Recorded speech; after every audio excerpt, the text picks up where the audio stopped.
মুখ্যমন্ত্রী হুঁশিয়ারির একদিন পার, তাও আবার ফুটপাত উচ্ছেদ অভিযানে নয়, ব্যবসায়ীদের সচেতনতা করতে পথে নামল ইংরেজবাজার পৌরসভা এবং জেলা প্রশাসন। আজ বিকেল শহরের ফোয়ারা মোড়, চিত্তরঞ্জন মার্কেট সহ একাধিক এলাকায় ফুটপাত দখল করে বসে থাকা ব্যবসায়ীদের সচেতন করা হয়। নেতৃত্বে ছিলেন ইংরেজবাজার পৌরসভার চেয়ারম্যান কৃষ্ণেন্দু নারায়ণ চৌধুরী এবং সদর মহকুমার শাসক পঙ্কজ তামাং। আজ ব্যবসায়ীদের সচেতন করা হয়, আগামীতে তারা ফুটপাত না ছাড়লে কড়া ব্যবস্থা গ্রহণ করা হবে বলে প্রশাসন সূত্রে জানা গিয়েছে।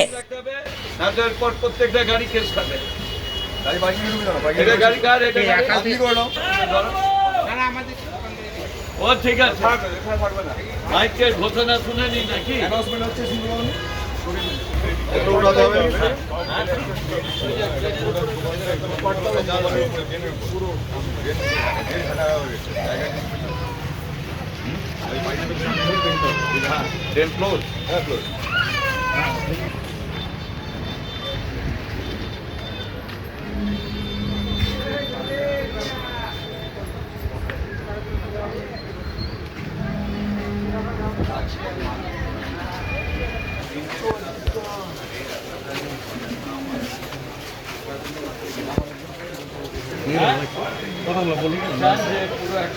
রোড চলতে পারবে না, মানুষ চলতে পারবে না, কিছু হবে না। মানুষই তো কমপ্লেন করছে, মানুষ কমপ্লেন করার পরে দিতে হচ্ছে না। আপনার কাউন্টারের সবাই বেরিয়েছি, আমরা এসডিও সবাই বেরিয়েছি, কালকের মধ্যে ক্লিয়ার করে দেবে একদম। বিএস রোডে যত গাড়ি থাকবে সব গাড়ি এখানে প্লেস হবে।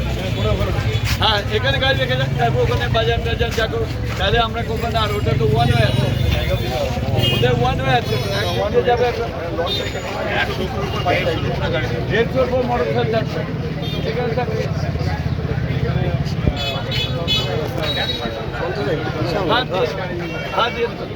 এই তো চেয়ারম্যান সাহেব বলেছেন যেটা, সেটাই যে বেশ কিছু ইনফোর্সমেন্ট অথরাইজ আছে, যেটা আমরা আজকে সবাইকে ওয়ার্নিং দিচ্ছি।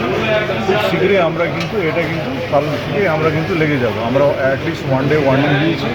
খুব চাপা আছে এখানে, কিছু এমার্জেন্সি কিছু হলে কোনো মানে ফায়ার বা কোনো ভেহিকল ঢুকতে পারবে না। তো আমরা ওদেরকে ওয়ার্নিং দিচ্ছি যাতে যা যে ইনক্রোচ করা আছে যেটা পাবলিক ওয়েতে সেটাকে তোলার জন্য।